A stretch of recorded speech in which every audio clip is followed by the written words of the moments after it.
Hi friends, இன்றைக்கி நம்ம Jayan குராமிக்கும் marble கேட்ஃபிஷுக்கும் chicken heart தான் ஃபீட் பண்ண போகிறோம். மீன் இருக்கிற இடமா பார்த்து சிக்கன் ஹார்ட்டை நாளாக வெட்டி போட்டிருக்கோம். அந்த குழாய் மாதிரி இருக்க துண்டு வந்து மேலே மிதக்கும், மற்ற துண்டுகள் அவ்வளவும் கீழே தான் போகும். எதுக்குமே இந்த ஜெயன் குராமி இன்ட்ரெஸ்ட் காட்டுறான்ல, ஆனால் அங்கிட்டு மார்பிள் கேட்ஃபிஷ் வந்துட்டு பார்த்துட்டு போகுது.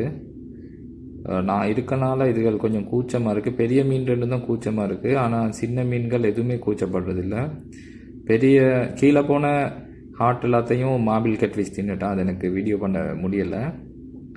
இப்போ அந்த மிதக்கிற அந்த குழாய் ஹார்ட் துண்டை மட்டும் நான் மேலால் மிதக்க விட்டுருக்கேன்.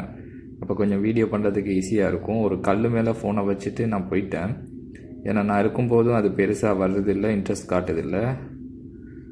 அதனால் ஃபோனை மட்டும் வச்சுட்டு ரெக்கார்ட் ஆகட்டும்னு சொல்லி போயிட்டேன். இப்போ எல்லாம் 10x ஸ்பீடில் போயிட்டுருக்கு. மீன் சாப்பிட்றது மட்டும் நான் ஸ்லோ மோஷனில் காட்ட பார்த்தேன். சரி வரலையேன்னு சொல்லி பெலட்ஸும் போட்டு பார்த்தேன் அதுக்கிட்ட. இப்போ மற்ற மீனுங்க பார்க்கும்போது இது பெலட்ஸ் சாப்பிட மேலே வந்தால் கூட சாப்பிட்றதுக்கு ஒரு வாய்ப்பு இருக்குது. பார்த்துட்டு போகுது. ஃபோனை பார்க்குதா இல்லைன்னா தீனை பார்க்குதான்னு தெரியலை.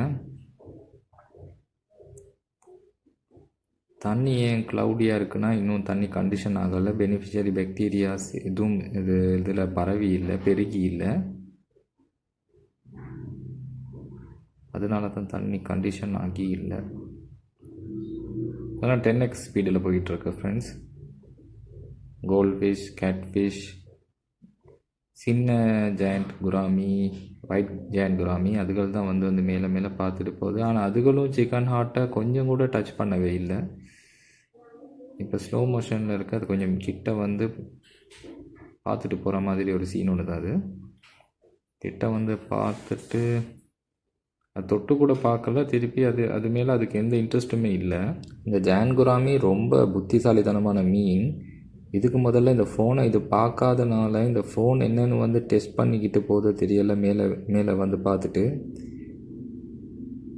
ஏன்னா ஒருக்கா கூட அந்த ஃபீட் மேலே அது இன்ட்ரெஸ்ட் காட்டவே இல்லை. நாளைக்கு ஏதாவது வெஜிடபிள்ஸ் போட்டு தான் ரெக்கார்ட் பண்ணி பார்க்கணும். ஏன்னா அந்த மீனையும் கொஞ்சம் கொஞ்சமாக நாங்கள் ஃபோனுக்கு பழக்கப்படுத்தி எடுக்கணும். அப்போ தான் எங்களுக்கு வீடியோ ரெக்கார்ட் பண்ணுறதுக்கு லேஸாக இருக்கும். இப்போ பாருங்கள், இந்த சீன் மீன் மேலே ஃபோனை செக் பண்ணிட்டு போகுது, டெஸ்ட் பண்ணிட்டு போகுது. இது என்னன்னு. ஓகே ஃப்ரெண்ட்ஸ், நாளைக்கு பார்க்கலாம் இதுக்கு பிடிச்ச வெஜிடபிள்ஸ் கொஞ்சம் மேலே போட்டு மேலே ஃபீட் எடுக்குதான்னு. தேங்க்ஸ் ஃபார் வாட்சிங்.